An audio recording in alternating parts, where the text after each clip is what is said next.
प्यारे बच्चों, मैं आशीष आप सभी का एक बार फिर से अपने एजुकेशनल चैनल पर हार्दिक स्वागत करता हूं। बच्चों, हमारा मकसद रटाना नहीं, रीडिंग करवाना नहीं, बल्कि समझाना होता है। क्योंकि एक बार अगर आप अच्छे से समझ गए तो आपको पाठ तो समझ आने ही वाला है, साथ में आप इस पाठ की समरी, साथ में इसके क्वेश्चन आंसर लंबे टाइम तक याद रख पाओगे और आपको एग्जाम में कोई भी दिक्कत नहीं आने वाली है। तो प्यारे बच्चों, मैं आशीष सर आपके लिए फिर से एक नई वीडियो लेके आया हूँ, जो है आपकी वर्कशीट नंबर 24 तारीख 24 सितंबर की। और अगर हम क्लास और सब्जेक्ट की बात करें तो ये क्लास है आपकी 7th की और सब्जेक्ट है आपकी हिंदी की, यानी तीसरी वर्कशीट है, तीसरी क्लास है। और हम कविता पिछले दिन हम पढ़ी थी हमने, हम पंछी उन्मुक्त गगन की, जो कि शिव मंगल सिंह सुमन जी ने ये लिखी है। तो इस पूरी कविता को हम आज गाएंगे, पढ़ेंगे, इसके क्वेश्चन आंसर करेंगे, समझेंगे। तो पूरी वीडियो आप जरूर देखिए, वीडियो को लाइक कर दीजिए और वीडियो के नीचे लाल बटन दबाया है उसे दबा करके चैनल को सब्सक्राइब जरूर कीजिए, ताकि सबसे पहले हर वर्कशीट आप तक जरूर पहुंचे। तो प्यारे बच्चों, यहाँ पर हम बात कर रहे थे कोविड-19 के दौरान, लॉकडाउन के दौरान हमारे मोदी जी ने, प्रधानमंत्री जी ने सबको घर में रहने, यानी कि घर में बंद रहने, तालाबंदी में सबको घर के अंदर रहने की सलाह दी थी। और हमारी क्या हालत हुई थी, कैसा लगा था, हमने इससे पहले भी आपसे डिस्कस किया था। तो आपको कैसा लगा था हमें अपने कमेंट बॉक्स में बताना है। देखो, मुझे तो अच्छा नहीं लगा घर के अंदर रहना।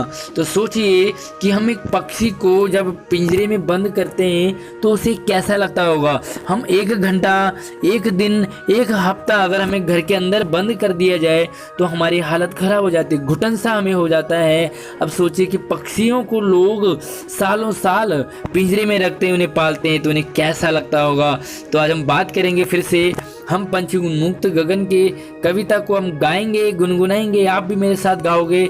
और इसके जो लेखक है वो मैंने बताया आपको शिव मंगल सिंह सुमन है। तो इसके तीसरे भाग को पढ़ते हैं। तो चलिए थोड़ा सा इससे हम गुनगुना लेते हैं, पढ़ लेते हैं। पिछली कविता भी आपने पढ़ी थी, तो चलिए देखो कि होती सी माहीन क्षितिज से इन पंखों की होड़ा होड़ी, या तो क्षितिज मिलन बन जाता या तंती सांसों की डोरी। नीड न दो चाहे टहनी का, आश्रय छिन्न भिन्न कर डालो, लेकिन पंख दिए हैं तो आकुल उड़ान में विघ्न न डालो। तो इस तरह से आपने भी इसे गाना है, याद करना है, अपने घर वालों को इसे गाकर सुनाइए और उन्हें ज़रूर बताइए कि आशीष सर ने हमें ये ऐसे गाना सिखाया है। तो प्यारे बच्चों, यहाँ पर देखो कि होती सीमाहीन, जो पक्षी हैं वो उड़ना चाहते हैं, आसमान को छूना चाहते हैं। और अगर आप पहाड़ों के, उत्तराखंड के हैं तो आपने देखा होगा कि एक पहाड़ ऐसे ऐसे जा रहे हैं और यहाँ पर ये आसमान है। तो ऐसे लगता है कि इस पहाड़ पर आसमान टिका हो। आप दूर से देखते हैं, यहाँ से देखते हैं, आपको लगता है कि यहाँ पर आसमान टिका है। तो ये धरती और आसमान का जो काल्पनिक मिलन होता है उसे हम कहते हैं क्षितिज। ठीक है, तो इसकी सीमाहीन है, यानी कि ऐसी कोई जगह नहीं है जहाँ पर कि धरती और आसमान एक जगह टिका हो। तो पक्षियाँ कह रहे हैं कि होती सीमाहीन क्षितिज से इन पंखों की होड़ा होड़ी, यानी कि कंपटीशन। पक्षियाँ कह रही है, वो चाहते हैं कि हम आसमान में उड़े, आसमान की अनंत ऊंचाई को छुएं हम। आसमान का जो छोर है, किनारा है, आसमान का कोई भी किनारा नहीं है।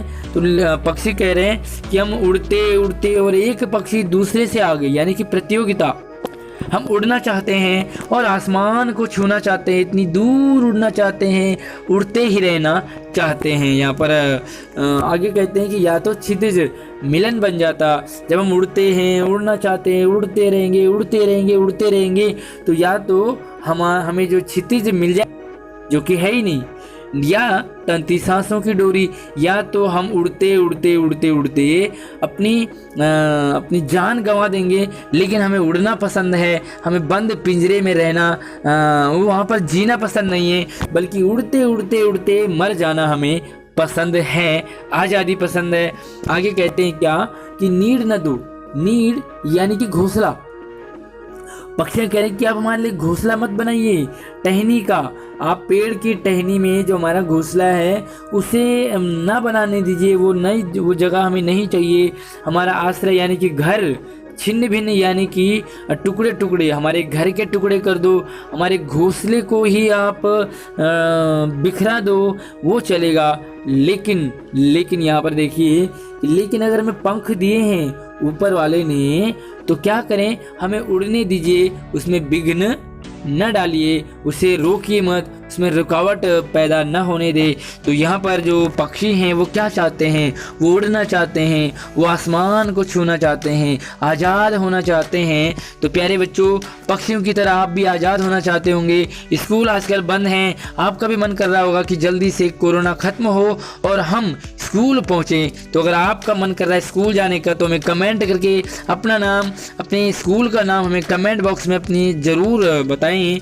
तो चलिए आगे हम बात करते हैं इसके जो क्वेश्चन आंसर है। सबसे पहला सवाल बहुत ही आसान है। पक्षी उन्मुक्त यानी कि आज़ाद होकर अपनी कौन सी इच्छाएं पूरी करना चाहते हैं। तो बड़ा सिंपल सा आंसर है इसका।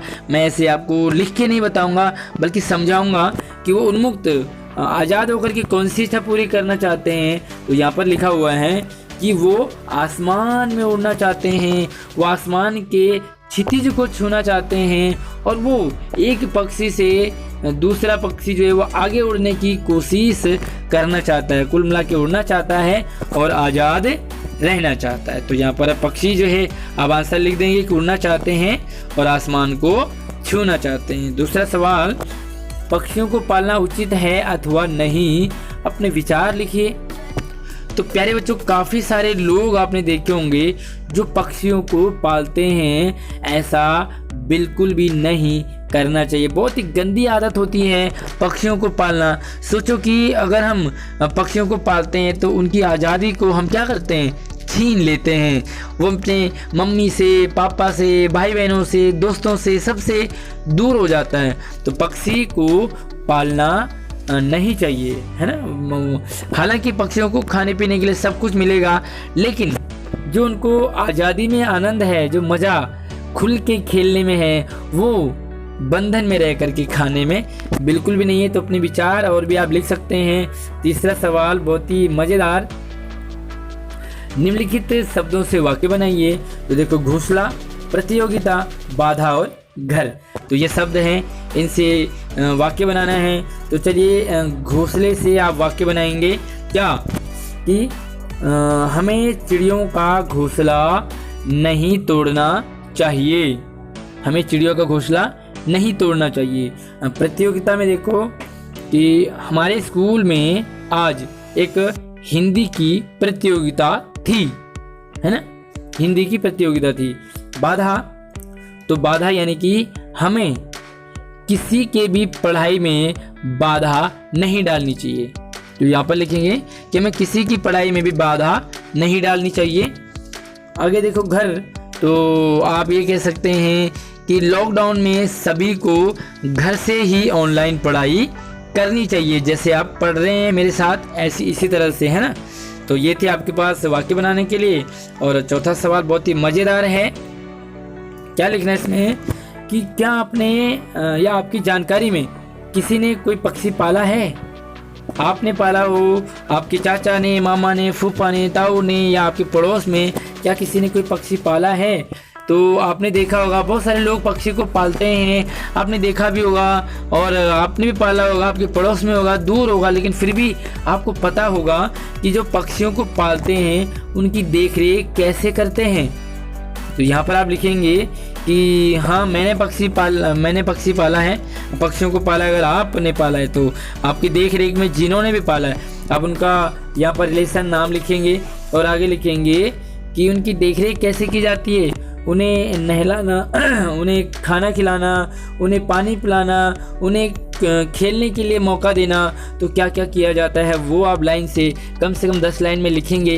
तो मुझे उम्मीद है कि आप लिख लोगे पक्षियों को कैसे पाला जाता है, उन्हें कैसे खाना खिलाया जाता है, उन्हें कैसे पानी पिलाया जाता है, उन्हें नहलाने धुलाने का या उन्हें घुमाने का किस तरह से लोग प्रबंध करते हैं, उन्हें पिंजरा लेकर के लोग घूमने जाते हैं पक्षियों को लेकर के, तो क्या कुछ करते हैं उनकी देखभाल के लिए। अगर उन्हें चोट लग जाती है तो क्या करेंगे, है ना। तो ये सारी चीज़ें हैं आप यहाँ पर लिखेंगे। वीडियो को लाइक कर दीजिए और चैनल को सब्सक्राइब जरूर कीजिए।